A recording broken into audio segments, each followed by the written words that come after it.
My little brother woke me up at night and said we need to leave right now. So, we did.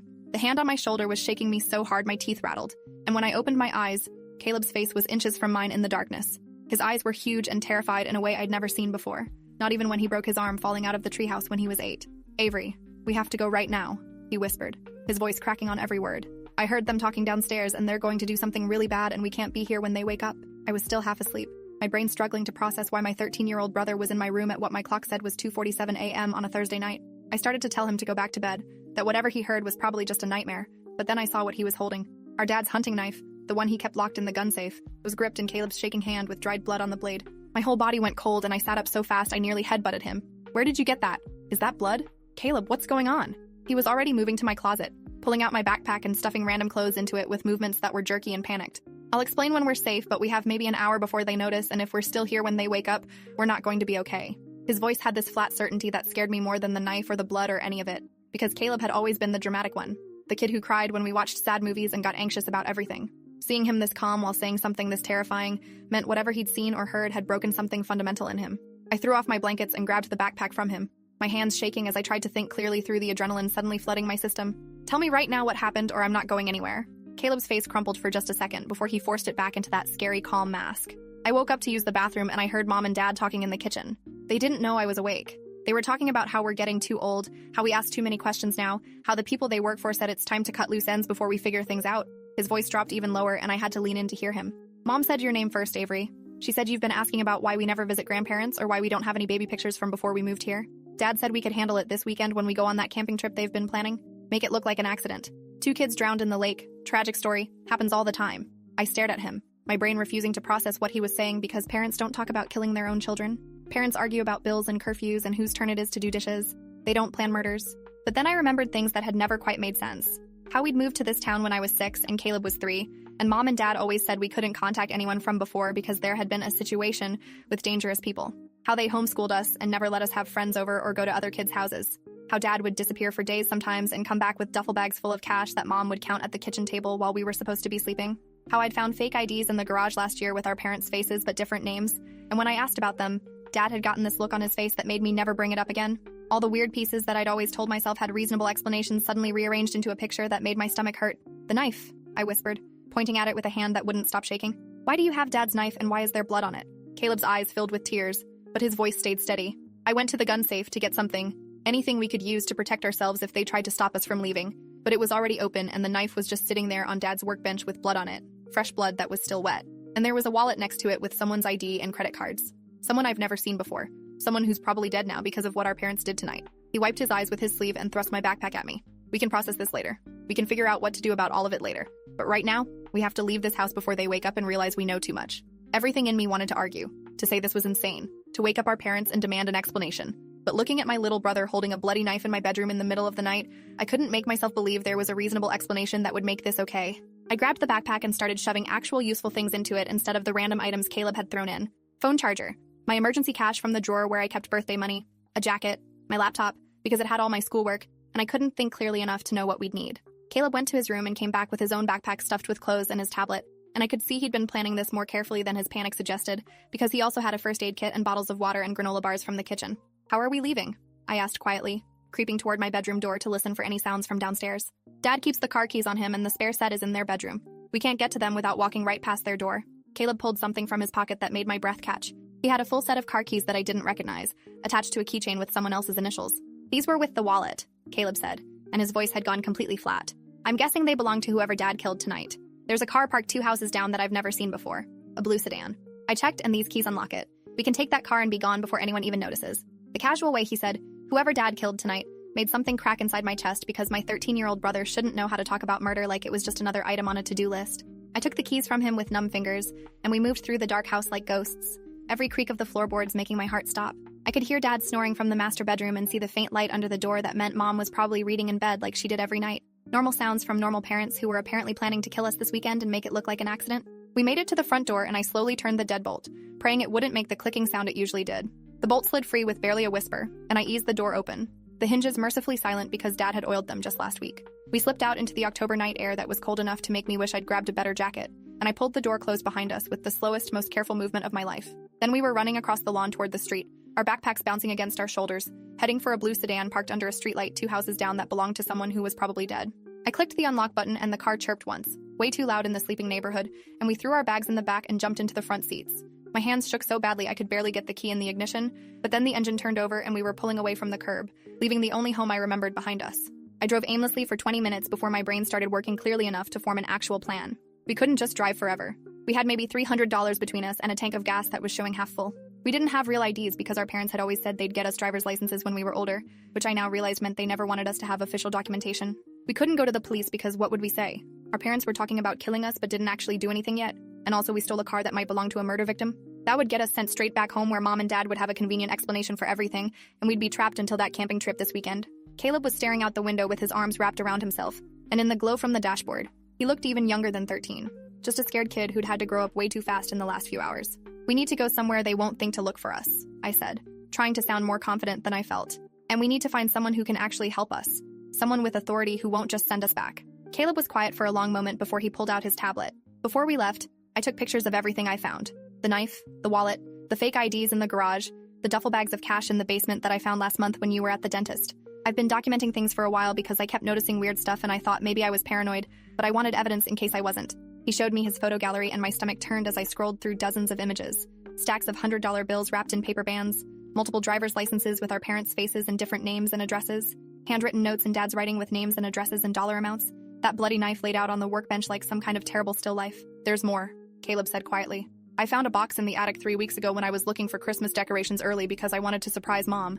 It had newspaper clippings about missing people, maybe 15 or 20 different articles from the past decade. Some of them were from cities we lived in before we moved here, from when I was too young to remember. And someone had highlighted certain details in each article about the people who disappeared, their jobs, their families, their bank accounts. I took pictures of every single one. He handed me the tablet and I pulled into an empty parking lot behind a closed grocery store so I could look at the photos properly. My hands were shaking so badly I could barely swipe through the images, but what I was seeing made my blood run cold. Missing person after missing person, each one highlighted with notes in Dad's handwriting about assets and opportunities and logistics. Oh my God, I whispered, because the implications were crashing over me like a wave. Caleb, I think our parents are serial killers, or hired killers or something. This isn't just about them wanting to kill us. This is what they do. This is their job. Caleb nodded and his eyes were wet, but his voice stayed steady. I know. I've known for like a month, but I didn't want to believe it, and I couldn't tell you because I thought maybe I was crazy.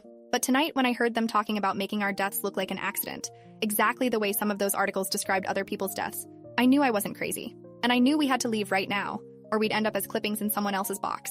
I hugged him across the center console, this kid who'd been carrying this terrible knowledge alone for weeks while I'd been completely oblivious, worried about normal things like passing my homeschool tests and whether I'd ever get to go to actual college. We sat in that parking lot for maybe 10 minutes while I tried to figure out our next move, and that's when headlights swept across the car from behind us. I looked in the rearview mirror and my heart stopped because I recognized our dad's truck pulling into the parking lot, moving slowly like it was searching for something. They know we're gone, I said, my voice coming out high and panicked. How do they know already? We've only been gone half an hour. But then I remembered the car we were in, the dead man's car, and I realized Dad had probably planned to move it tonight or dispose of it somehow. He'd have noticed it was gone the moment he went outside. I threw the car into drive and gunned it toward the parking lot exit, not even caring about being careful anymore. Dad's truck accelerated behind us, and I could see him clearly in my mirror. His face set in this expression I'd never seen before, cold and focused and nothing like the dad who made pancakes on Sunday mornings. I ran a red light turning onto the main road and another car had to swerve to avoid us, the driver laying on the horn. Caleb had his seatbelt clutched in both hands and his eyes squeezed shut, and I felt terrible for scaring him, but I didn't know what else to do. Dad's truck stayed right behind us, easily keeping pace, and I realized with growing horror that he wasn't trying to stop us by ramming us or cutting us off. He was hurting us, pushing us away from the downtown area toward the industrial district where there wouldn't be witnesses. Every turn I tried to make, he anticipated, blocking me with his truck until my only option was to keep going straight toward the dark, empty warehouses at the edge of town. My phone rang from where I'd thrown it in the cup holder and I could see Mom's name on the screen, but I didn't answer because what would be the point? She'd try to talk us into pulling over, into trusting them, and I couldn't let Caleb hear her voice because he was barely holding it together as it was. The road dead-ended at an old shipping facility that had been closed for years, chain-link fence surrounding crumbling concrete buildings. I slammed on the brakes and the car skidded to a stop maybe 20 feet from the fence, and Dad's truck pulled up behind us, blocking our only escape route. For a few seconds, nobody moved. Then Dad's door opened and he stepped out, and in the glow of the headlights, I could see he was holding something that made my mouth go dry. His hunting rifle, the one he used for deer season, was cradled in his arms like this was just another day at the range. He walked toward our car slowly, almost casually, and I locked all the doors even though I knew it wouldn't matter. A rifle could punch through car windows like they were paper. Caleb was crying now, these quiet, hitching breaths, and I reached over to grab his hand. "Whatever happens," I whispered, "I'm so proud of you for trying to save us. You're the bravest person I know." Dad reached my window and tapped on it with the barrel of the rifle. and my whole body went rigid with terror. His voice came muffled through the glass. "Avery, open the door. Let's talk about this like adults." The word adults coming from a man pointing a gun at his teenage daughter would have been funny if it wasn't so horrifying. I stayed frozen, trying to think of any possible way out of this situation. The car was blocked front and back. Dad had a rifle and probably his handgun too. We had no weapons except Caleb's knife and no training in how to use it. My phone buzzed with another call from Mom, and then a text message appeared on the screen. "We can explain everything. Please just come home." I almost laughed because what possible explanation could make any of this okay? But then Caleb made a small sound and pointed through the windshield, and I saw headlights approaching from a side road I hadn't noticed, coming fast toward the shipping facility. Dad saw them too, and his expression shifted from cold focus to something like concern. He stepped away from our car and raised the rifle, pointing it toward the approaching vehicle. The headlights resolved into a white van with government plates, and it skidded to a stop maybe 30 feet away, and I counted 4 doors opening simultaneously. People in FBI jackets poured out with weapons drawn and voices shouting commands I could barely process. "Drop the weapon! Federal agents! Hands where we can see them!" Dad's face went through several expressions in rapid succession: confusion and anger, and finally resignation. He lowered the rifle slowly and set it on the ground, then raised his hands. One of the agents rushed forward to secure him while others fanned out to check the perimeter, and I just sat there gripping the steering wheel and trying to understand how the FBI had possibly known where to find us. One agent approached our car, a woman maybe 40 years old with kind eyes and her badge held up high. She tapped gently on my window, and I finally unlocked the door with shaking hands. "Avery Cross?" she asked, and I nodded mutely. "I'm Special Agent Renee Caldwell with the FBI. You and your brother are safe now. Your parents are in custody, and they're not going to hurt you. I need you to turn off the car and step out slowly with your hands visible." I did what she said, my legs barely supporting my weight as I stumbled out of the car. Caleb scrambled out of the passenger side and ran around to grab me, and we stood there in the headlights holding each other while federal agents swarmed around us. Agent Caldwell kept talking in this gentle, steady voice, explaining that they'd been investigating our parents for 6 months and had warrants for their arrest on multiple charges, including murder, fraud, and racketeering. They'd been monitoring the house with surveillance equipment, waiting to gather enough evidence for charges that would stick. When they saw us leave in the victim's car at 3 a.m. with our father in pursuit, they'd scrambled a team immediately because they knew our lives were in danger. "How long have you known?" I asked, my voice coming out hoarse and broken. "How long have you been watching us live in that house with them while knowing what they were?" Agent Caldwell's expression tightened with something that might have been guilt. "We've had surveillance on your parents for 6 months, but we only confirmed your existence 3 months ago. They'd hidden you very carefully, homeschooled you, kept you off all official records. We weren't even sure you were real until we got visual confirmation. Once we knew about you, we started working on a plan to extract you safely. But these operations take time to coordinate, and we had to wait for the right moment when we could prove immediate danger. Tonight, when we saw your father chase you with a rifle, we had all the justification we needed." She paused and looked at both of us carefully. "Did either of you know what your parents did for a living? Did they ever involve you in their activities?" I shook my head violently, and Caleb pulled out his tablet with shaking hands. "I figured it out recently," he said quietly. "I have photos of evidence I found in the house. I didn't know what to do with it because I was scared if I went to police they'd send us back home and our parents would know I talked. But I documented everything in case we got a chance to escape and find someone who'd believe us." He pulled up the photos and handed the tablet to Agent Caldwell, and I watched her face change as she scrolled through the images. The knife, the wallet, the cash, the newspaper clippings, all of Caleb's careful documentation from the past month. "This is incredibly helpful," she said quietly, and there was something in her voice that sounded like sadness. "You're a very brave young man. Both of you are. Most people wouldn't have survived what you went through tonight." She called over another agent and showed him the tablet, and they conferred in low voices while I tried to process that this was actually real, that we were actually safe, that the FBI had been watching our house for months and we'd never known. Another vehicle arrived, this one an unmarked sedan, and a man in his 50s got out wearing a suit that looked expensive even in the dark. He showed his badge to the agents securing the perimeter and walked directly to Agent Caldwell. They spoke quietly for a moment, and then he turned to look at Caleb and me with an expression that was hard to read. "I'm Assistant Director Gerald Monroe," he said, his voice formal but not unkind. "I've been leading the investigation into your parents' activities. We have a lot to discuss, but first we need to get you somewhere safe and warm where we can conduct proper interviews. You're not in any trouble. I want to be very clear about that. You're victims and witnesses, and we're going to do everything we can to support you through this process. But we do need to ask you questions about what you saw and heard tonight, and anything else you might know about your parents' activities." I looked over at where Dad was being loaded into the back of an FBI vehicle, his hands cuffed behind his back, and I felt this strange disconnect, because he still looked like my dad. Still had the same face that had read me bedtime stories when I was little and taught me how to ride a bike and smiled at me over birthday cakes. How could that person be the same person who just chased us with a rifle and planned to kill us on a camping trip? How could both versions exist in the same body? Mom was nowhere in sight, and I asked Agent Caldwell where she was. "She's been secured at your house," Caldwell said quietly. "She didn't pursue you like your father did, but she's equally culpable in everything they've done. You'll both give statements about what happened tonight, and then we'll work on finding you a safe place to stay while this investigation proceeds. Do either of you have any other family we can contact? Grandparents, aunts, uncles, anyone who might be able to take care of you?" Caleb and I looked at each other, and I realized we had no idea if we even had other family. Our parents had always said everyone from before was either dead or dangerous, but I now understood that was probably just another lie to keep us isolated. "We don't know," I admitted. "They told us we didn't have any family, that it was just the 4 of us against the world." I don't even know if Cross is our real last name or if that's another fake identity. Assistant Director Monroe's jaw tightened, and he exchanged a look with Agent Caldwell that I couldn't interpret. We'll figure that out, he said. Our priority right now is your immediate safety and well-being. Let's get you out of this parking lot and somewhere more comfortable. They loaded us into Agent Caldwell's vehicle, a plain sedan that smelled like coffee and fast food, and we drove back toward town with 2 other FBI vehicles following us.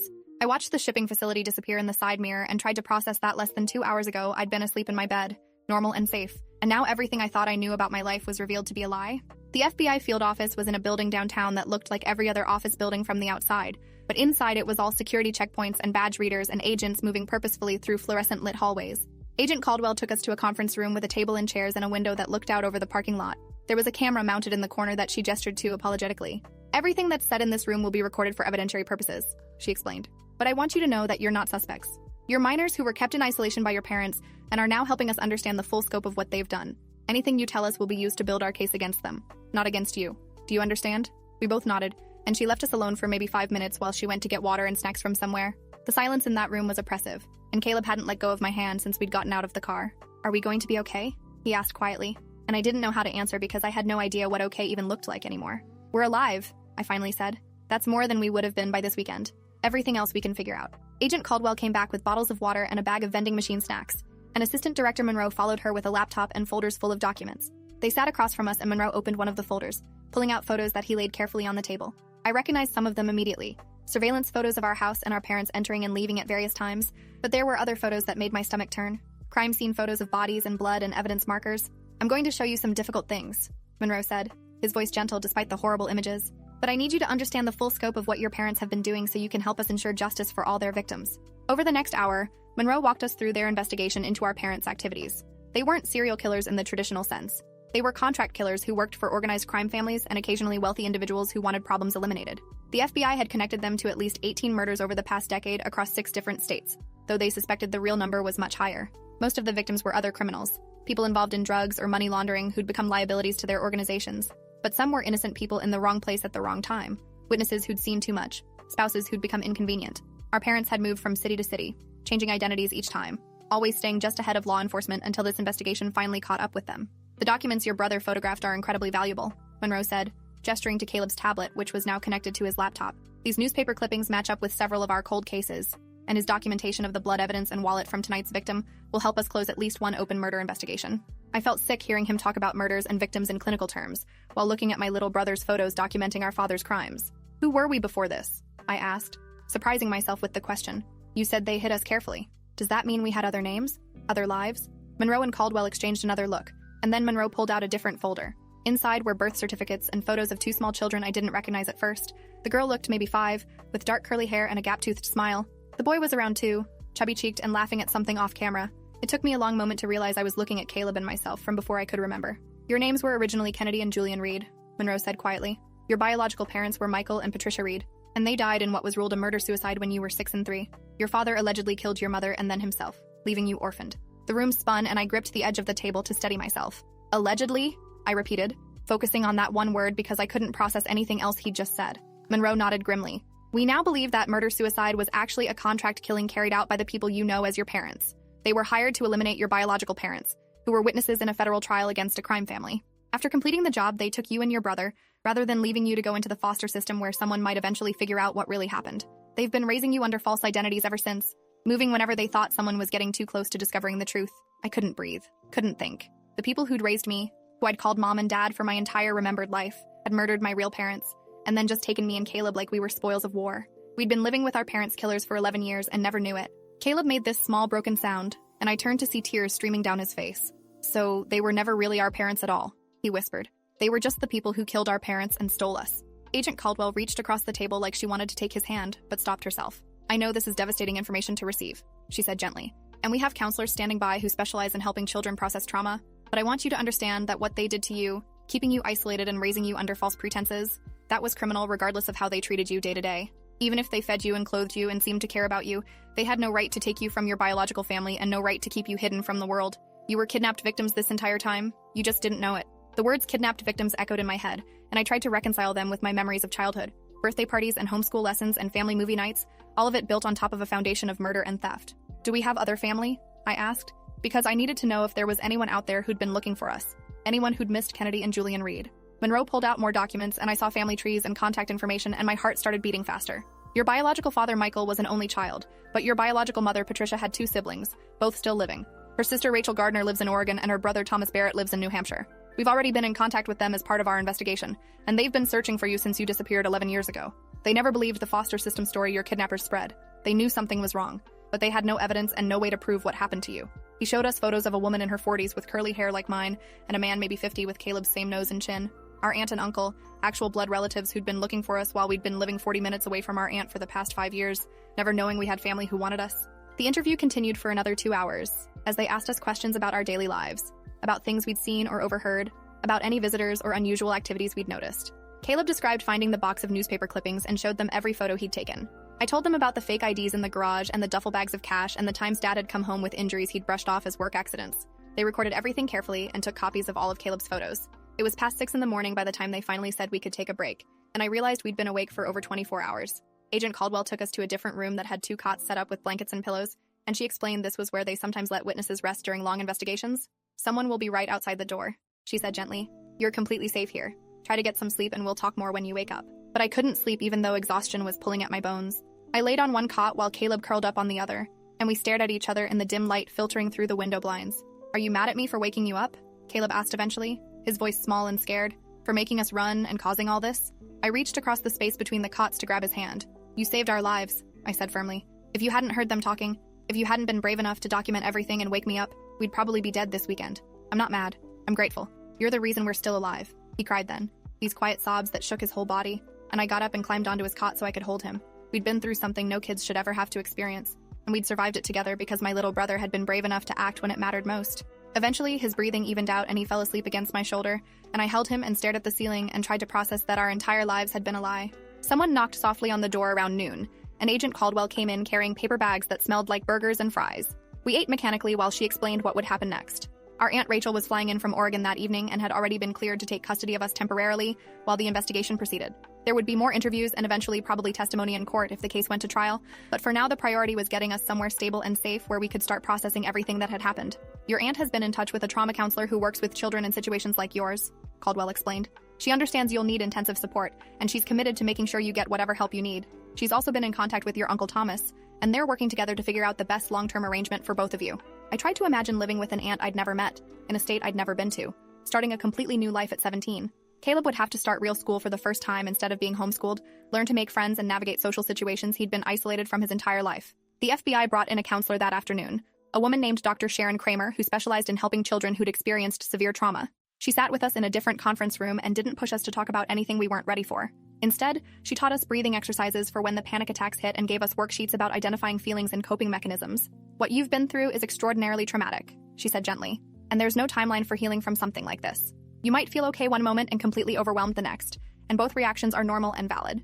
The important thing is that you're safe now and you have people who care about helping you recover. She gave us her phone number and said we could call anytime we needed to talk, even if it was 3 in the morning and we were having nightmares. Having that concrete lifeline helped more than I expected, knowing there was someone who specialized in exactly what we were going through. Our Aunt Rachel arrived at the FBI office around 7 that evening, and the moment I saw her walk through the door, I started crying. She looked so much like the woman in the photos Monroe had shown us. Patricia Reed, our biological mother who'd been murdered 11 years ago. She had the same curly dark hair and the same green eyes and the same gentle expression, and it was like seeing a ghost of someone I'd never consciously known but somehow still missed. Rachel saw us and immediately started crying too, crossing the room to wrap both of us in a hug that smelled like lavender and felt safer than anything I'd experienced in years. Oh my God, she kept saying, her voice breaking. Oh my God, I can't believe it's really you. Kennedy, Julian, I've been searching for you for so long. Hearing our original names from someone who'd known us before the kidnapping felt surreal, like being introduced to people I should already know but couldn't quite remember. Rachel sat with us for over an hour just talking, showing us photos on her phone of our biological parents and telling us stories we'd never heard. She showed us pictures of me as a baby being held by Patricia and videos of Caleb's second birthday party where everyone sang and he'd smashed his face into the cake. Your mom was my best friend, Rachel said, tears streaming down her face. When she died, when they said Michael killed her and then himself, I knew something was wrong. Patricia would have never let that happen without fighting, and Michael adored her. He would never have hurt her. But the police said all the evidence pointed to murder-suicide, and I was just a grieving sister looking for someone to blame. Then you both disappeared from foster care and the trail went cold. She explained how she'd hired private investigators and pushed the police to keep the case open, but without evidence there was nothing they could do. She'd never stopped looking, never stopped hoping, and now here we were, alive and safe but so different from the babies she'd known. The FBI arranged for us to stay in a hotel that night with Rachel and 2 agents stationed in the room next door for security. They were concerned that other members of the criminal organizations our kidnappers worked for might try to target us as witnesses, so we'd need protection until everyone involved was in custody. Rachel ordered room service and we ate pizza while watching mindless TV, trying to act like this was normal even though nothing about it was normal. Around 10 p.m., Caleb asked the question I'd been avoiding thinking about. What happens to them? To the people who took us? Rachel's expression hardened in a way that made her look less like our gentle aunt and more like someone who'd spent 11 years being angry. They'll be charged with kidnapping, multiple counts of murder, conspiracy, and probably a dozen other crimes, she said. The FBI has enough evidence to put them away for life even without your testimony. But with what you've provided, there's no chance they'll ever see freedom again. I should have felt relieved hearing that, but instead I just felt empty. The people who'd raised me were going to prison forever for crimes including murdering my real parents, and I should have been happy about that. But part of me kept remembering the dad who'd taught me to read, and the mom who'd bandaged my scraped knees, and my brain couldn't reconcile those memories with the reality of what they'd done. Is it wrong that I'm sad? I asked quietly, and Rachel immediately shook her head. Grief doesn't follow logical rules, she said gently. You can grieve the parents you thought you had while also being angry at the people they actually were. Both feelings can be true at the same time, and you're allowed to be confused and conflicted about all of this because your situation is impossibly complicated. She told us about the therapy and support groups she'd already researched, about schools in Oregon that had experience with students who'd been through trauma, about all the plans she'd been making for years just in case she ever found us. We stayed in that hotel for 3 days while the FBI continued their investigation, and Rachel worked out logistics for taking us back to Oregon. Our Uncle Thomas flew in on the second day, a quiet man with kind eyes who cried when he met us and couldn't stop apologizing for not finding us sooner. I should have pushed harder, he kept saying. I should have known they weren't really dead. I should have kept looking. But Rachel told him firmly that he'd done everything possible, and the people who took us had been professionals at hiding. On the 3rd day, Agent Caldwell came to tell us they'd found the body of the man whose car we'd driven, whose wallet and keys Caleb had taken from Dad's workbench. He'd been a low-level drug dealer who'd stolen from the wrong people, and those people had hired our father to make him disappear. The timeline suggested he'd been killed maybe an hour before Caleb woke me up, which meant if Caleb hadn't heard that conversation and acted immediately, we'd have been asleep when Dad came back to move the evidence. The preliminary hearing for our kidnappers happened a week after our escape, and Rachel asked if we wanted to attend. I said yes immediately because I needed to see them one more time, needed to confirm in my own eyes that they were really being held accountable. We sat in the gallery with Rachel and Uncle Thomas, and I watched as the people I'd called Mom and Dad were led into the courtroom in orange jumpsuits with their hands cuffed. They looked smaller somehow, diminished, nothing like the powerful, frightening figures from that parking lot.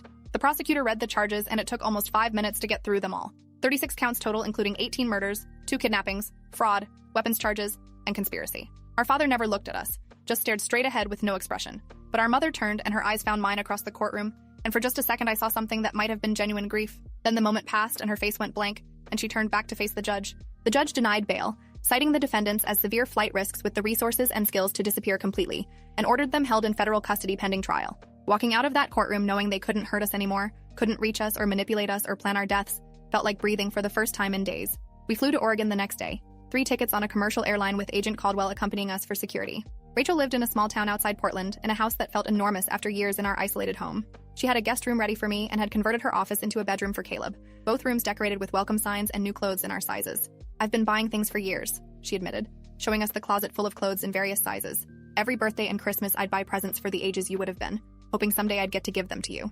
Starting therapy was hard because Dr. Melissa Torres, the counselor Rachel had found, didn't let me hide from any of the difficult feelings. She made me talk about the good memories of the people who'd raised me and acknowledge that I could miss them while also being angry about what they'd done. She helped Caleb process his guilt about not figuring things out sooner, about all the signs he'd missed before that last month. We went to therapy separately and together, sometimes with Rachel joining us to work on building new family relationships. Enrolling in actual school was terrifying after years of homeschooling, but the principal and counselors had been briefed on our situation and worked to make the transition as smooth as possible. Caleb started 8th grade and I started senior year, both of us completely overwhelmed by the crowds and noise and social dynamics we'd never learned to navigate. But slowly, week by week, it got easier. I made friends with a girl in my English class who invited me to study groups and didn't ask intrusive questions about where I'd come from. Caleb joined the robotics club and found other kids who were quiet and awkward and accepted him without demanding explanations. The trial was scheduled for 8 months after our escape, and the prosecutors warned us it would be difficult to sit through. They were right. For 3 weeks, we listened to testimony about all the murders our kidnappers had committed, saw crime scene photos and evidence, and heard the family members of victims describe their losses.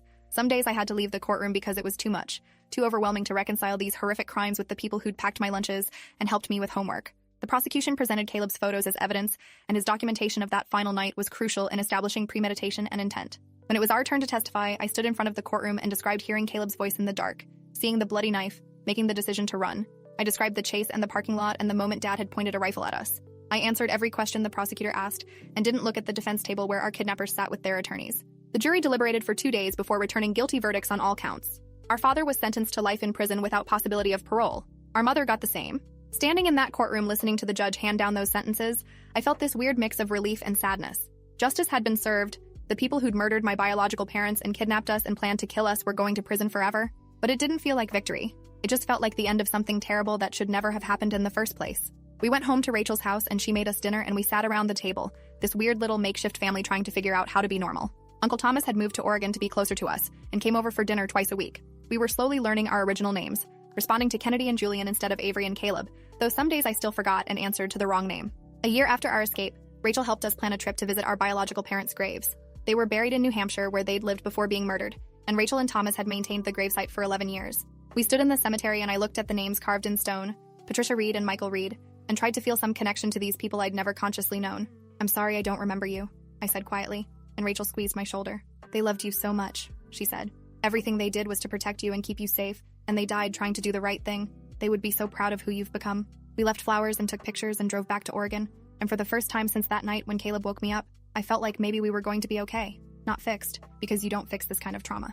But okay. Surviving. Learning to live with the complicated grief of losing parents twice. Once to murder, and once to the truth. Now it's been 2 years since that night, and Caleb and I are different people than we were when we ran. He's 15 now and thriving in high school, talking about wanting to study forensic science because of his experience documenting evidence. I'm 19 and finishing my first year of college, studying psychology because I want to understand trauma and help other people who've been through impossible situations. We still have bad days where the anxiety hits and we can't function, days when we have nightmares about the parking lot and the rifle and what would have happened if Caleb hadn't been brave enough to wake me up. But we also have good days where we laugh with Rachel and Thomas and our growing circle of friends, where we feel safe and loved and like we might actually have normal futures ahead of us. The people who took us, who we called Mom and Dad for 11 years, are locked away and can't hurt anyone ever again. And Kennedy and Julian Reed, the children who were stolen and hidden, are finally home. Thanks for hanging out till the end. If you want more stories, make sure to subscribe and leave your take below.